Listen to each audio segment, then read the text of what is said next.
Pero muy buenos días, queridos oyentes. Bienvenidos a este tiempo devocional donde nos levantamos a buscar a Dios, su presencia y su palabra en la vida de cada uno de nosotros. Bienvenidos a este espacio llamado Maná, fuente de bendición y salud espiritual para todos aquellos que se acercan.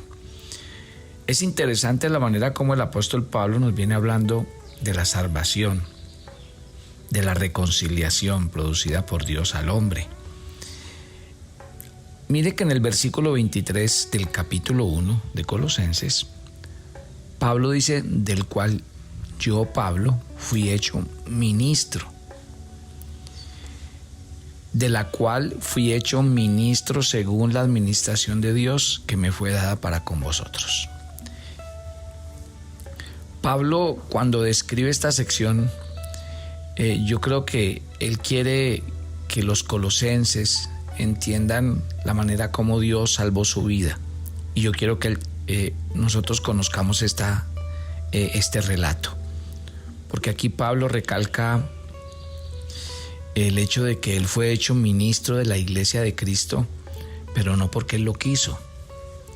Convertirse en ministro del Señor no es precisamente lo que Saulo de Tarso había planificado hacer con su vida. Por el contrario, él mostraba una marcada inclinación a avanzar en una carrera en el judaísmo. Acuérdese que él era un hombre que tenía credenciales impresionantes. Filipenses capítulo 3 en los versículos 5 y 6 dice: circuncidado al 8º día, del linaje de Israel, de la tribu de Benjamín, hebreo de hebreos, en cuanto a la ley fariseo y en cuanto a celo perseguidor de la iglesia, en cuanto a la justicia que es en la ley, irreprensible.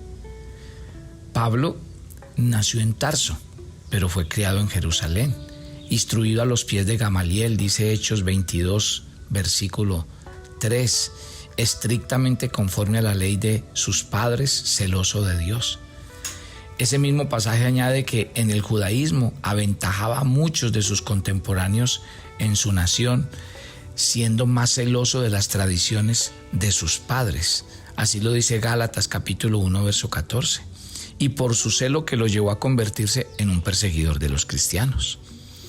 Ahora, obviamente los creyentes del Nuevo Testamento ya habían conocido a Pablo con su nombre judío de Saulo. En ocasión de la muerte de Esteban, acuérdese que en Hechos capítulo 7, verso 58 aparece allí, dice: echándole fuera de la ciudad le apedrearon. Y los testigos pusieron sus ropas a los pies de un joven que se llamaba Saulo. Pablo no se sentía satisfecho cumpliendo una labor de apoyo en la persecución contra la iglesia. Él asumió el liderazgo. Y cuando uno lee la conversión de Saulo en Hechos capítulo 9 del 1 al 2, nos cuenta que Saulo, respirando a una amenaza y muerte contra los discípulos del Señor, vino al sumo sacerdote y le pidió cartas para las sinagogas de Damasco, a fin de que si hallase algunos hombres y mujeres en este camino, los trajese presos a Jerusalén. Hechos 22:4 nos dice que él perseguía este camino hasta la muerte, prendiendo y entregando en cárceles a hombres y mujeres. Y de eso Pablo, cuando le dio testimonio al rey Agripa, cuando él contó su testimonio, mire y verá cómo él lo cuenta. Hechos 26 del 9 al 11.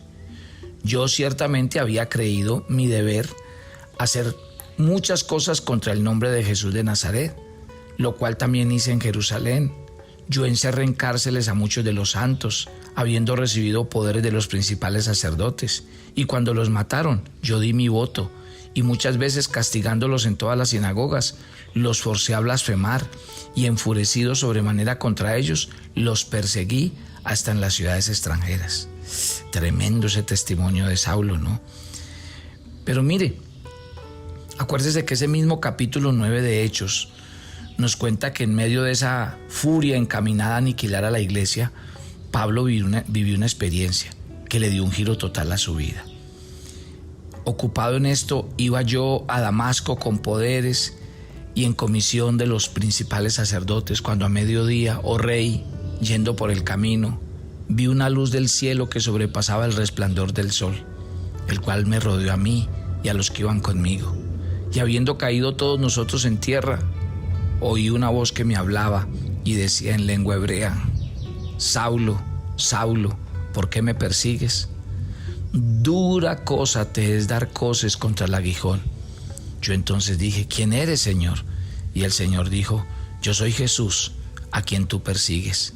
Pero levántate, ponte sobre tus pies, porque para esto he aparecido a ti, para ponerte por ministro y testigo de las cosas que has visto y de aquellas en que apareceré a ti, librándote de tu pueblo y de los gentiles, a quienes ahora te envío, para que abras sus ojos, para que se conviertan de las tinieblas a la luz y de la potestad de Satanás, y para que reciban por la fe que es en mí perdón de pecados y herencia entre los santificados.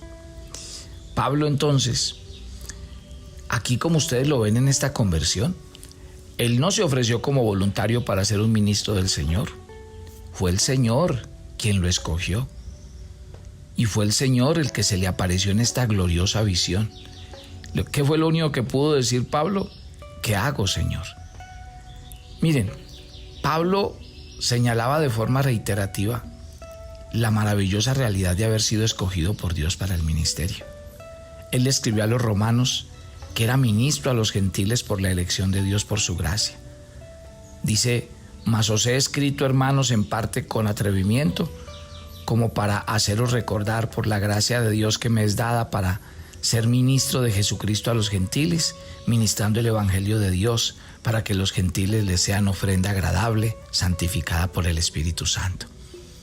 Él siempre estaba dispuesto a declarar que fue Dios quien le confió el ministerio de la reconciliación, que fue Dios quien lo puso al servicio de Jesucristo, y que también él con esa misma autoridad le dijo a Timoteo en el capítulo 2, versos 5 al 7, porque hay un solo Dios y un solo mediador entre Dios y los hombres, Jesucristo hombre, el cual se dio a sí mismo en rescate por todos, del cual se dio testimonio a su debido tiempo.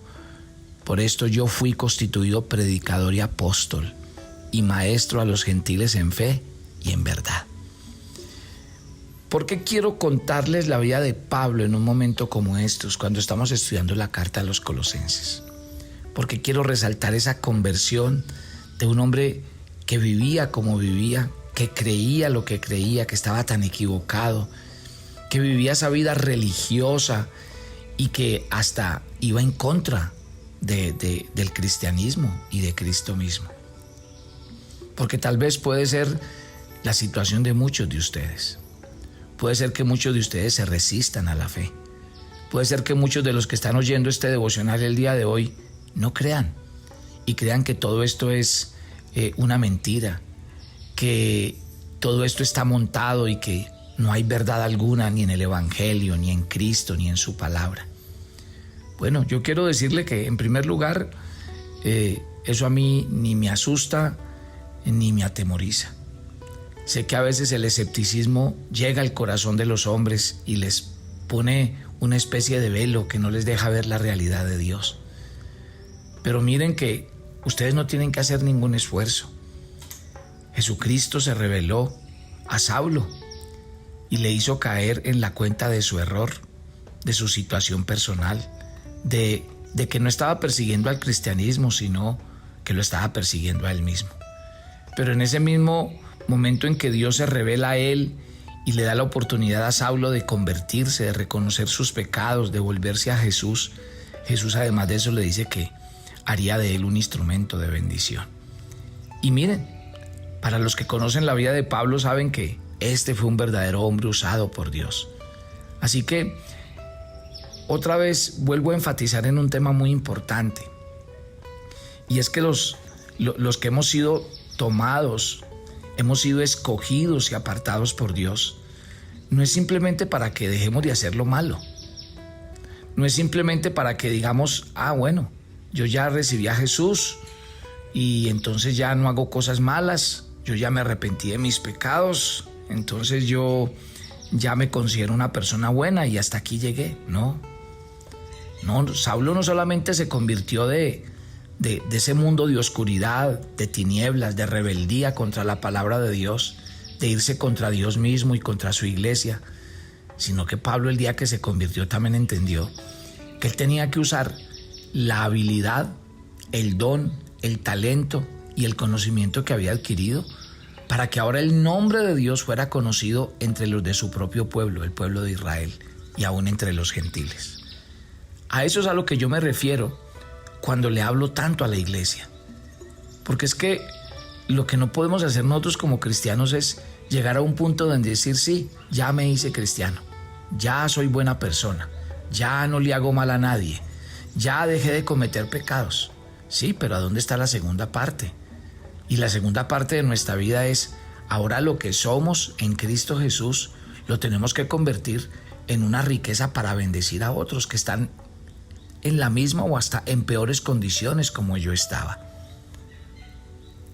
Quiero decirle algo esta mañana mientras usted oye este tiempo devocional. Todos los cristianos estamos llamados a servir a Dios de alguna manera. Así como en su soberanía Dios nos ha llamado a la salvación y nos ha llamado a servirle, el Espíritu Santo, quien es el que imparte los dones espirituales que nos habilitan para cumplir nuestro llamado conforme a la soberanía de Dios. Al igual que en el caso de Pablo, la responsabilidad del creyente está en obedecer a ese llamado. El día que Pablo se encontró con el Señor y el Señor reveló su condición, Pablo le dijo, Señor, ¿qué debo hacer? Y aquí es donde el Señor le hace un llamado y le dice, bueno, ahora el tema no es que dejes de perseguir a los cristianos o dejes de perseguir a la iglesia o dejes de hacer cosas malas. El Señor le encargó el ministerio de ir a abrir los ojos de su propio pueblo, de su propia nación, que estaban ciegos frente a la predicación de Jesucristo y de su palabra. Mi querida familia de Maná, usted y yo tenemos un llamado diario, y el llamado no es solamente a dejar de hacer lo malo, sino a convertir nuestras vidas en instrumentos de bendición para llevar a otros a Cristo. Pablo fue hecho ministro por un llamado soberano de Dios, y él consideraba el ministerio como una administración, así lo dice. Mire que la palabra administración viene de una palabra que se llama oikonomía en griego, y esa palabra está dividida en dos. Oikos significa casa y nemo significa administración. O sea que la oikonomía no es otra cosa sino administrar una casa en calidad de mayordomo de las posesiones de otra persona. O sea que el mayordomo o administrador era el encargado de supervisar a los demás siervos, de manejar los negocios y los asuntos financieros de esa casa. Y esto le permitía al dueño de la casa pues gozar de mayor libertad para viajar y dedicarse a otras cosas. En el mundo antiguo, el cargo de mayordomo era una posición de gran responsabilidad que exigía un elevado grado de confianza. A diferencia de muchos que han ostentado altas posiciones a lo largo de la historia de la iglesia, Pablo dice, yo no estoy buscando gloria para mí. Y Pablo, ¿cómo lo expresa? Dice en 1 Corintios 4, téngannos los hombres como servidores de Cristo y administradores de los misterios de Dios. Ahora bien se requiere de los administradores que cada uno sea hallado fiel. Esto ya lo estudiamos cuando estudiamos la carta a los Corintios. O sea, Pablo había recibido de parte de Dios una tarea para cumplir y él se sentía responsabilizado a cumplir esa tarea. Déjeme decirle que no hay otro pasaje que revele la firme determinación de Pablo en cuanto al llamado divino en su vida como lo que aparece en 1 Corintios 9:16, cuando él dice, para mí anunciar el evangelio de Dios es impuesta necesidad y ay de mí si no lo hago. Pablo dice, si lo hago de buena voluntad, recompensa tendré, y si de mala voluntad, lo hago como que la comisión me ha sido encomendada. ¡Qué belleza! Cómo me encanta esa frase, me es impuesta necesidad, porque es un lenguaje muy fuerte, pero a la vez es una expresión clara. ¡Ay de mí! Pablo obró de esta manera conociendo de antemano la comisión que él tenía en su corazón. Y así le quiero hablar a usted esta mañana. Todos aquellos que hemos sido llamados y escogidos y apartados por Dios, tenemos ese llamado y deberíamos tener ese sentir de que predicar debería ser en nosotros esa impuesta necesidad de ir, de anunciar el evangelio. a todo el mundo, a predicarle a la gente que necesita de su amor y de su presencia. Entonces, ¿cómo termina Pablo? Pablo, en este versículo que estamos leyendo de Colosenses 1, versículo 23, Pablo dice: según la administración de Dios que me fue dada para con vosotros. ¡Qué belleza! Pedro se une a esa verdad al escribir: cada uno según el don que ha recibido, ministre a los otros como buenos administradores de la multiforme gracia de Dios. Todos nosotros tenemos una tarea que cumplir. Padre, gracias por esta mañana y gracias por tu palabra, que es verdad, clara, contundente. Qué bueno oír este testimonio de Pablo cuando él cuenta de su vida, lo que él era, pero cómo algún día tú tuviste misericordia de él y lo escogiste, lo llamaste. Y gracias, Señor, porque hoy los que estamos oyendo este devocional hemos recibido el mismo privilegio de Pablo, haber sido llamados, escogidos y apartados, y hoy vivir una nueva vida en Cristo. Pero esa nueva vida no es dejar de hacer lo malo y quedarme ahí. Yo creo que la nueva vida en Cristo me pone un reto y un desafío, y es que tengo que ir a predicar este evangelio, anunciarle a la gente esta misma verdad, para que aquellos que están en mi misma condición del pasado o peor puedan conocer a Jesús y también rendir sus corazones a Él. Señor, úsanos como instrumentos de bendición y usa los dones y talentos que nos has dado para que te sirvas de ellos, y que nosotros como fieles administradores siempre nos dejemos usar de manera extraordinaria por ti. Señor, te entregamos este día. Ve delante de nosotros, cuídanos, guárdanos, susténtanos. Te entregamos todo lo que somos y lo que vamos a hacer, y rogamos que cada día tu presencia nos acompañe y nos sustente. Que tu bendición, oh Dios, sea sobre todos nosotros, y que en este día nos pastorees y nos guardes. En Cristo Jesús. Amén y amén. Mi querida familia, recuerden que nos estamos inscribiendo a los cursos bíblicos, de los teos o a los cursos libres. Si alguno tiene una inquietud, mire que puede llamar a la escuela bíblica, comunicarse con ellos para que le ayuden a aclarar los pasos de inscripción, para que le manden el link, y para si usted tiene alguna inquietud o duda con respecto a cómo son los cursos presenciales, online, sincrónicos, asincrónicos, todo eso se lo pueden explicar.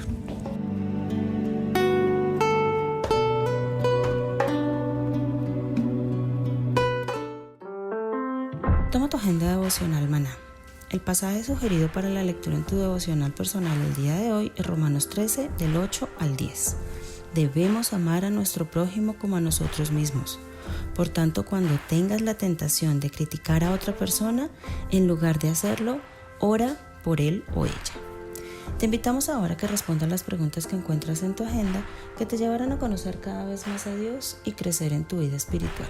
Y para confirmar tus respuestas, visita nuestra cuenta de Facebook Devocional Maná.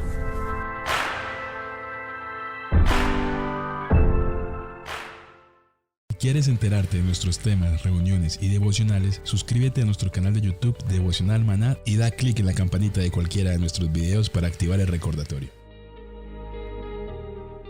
El maná era diario. Se recogía muy temprano en la mañana. Cada uno recogía según su necesidad y se recogía por familias. Muy pero muy buenos días.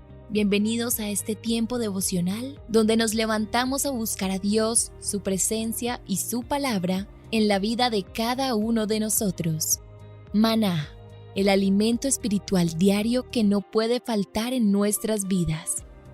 Conduce Carlos Ríos.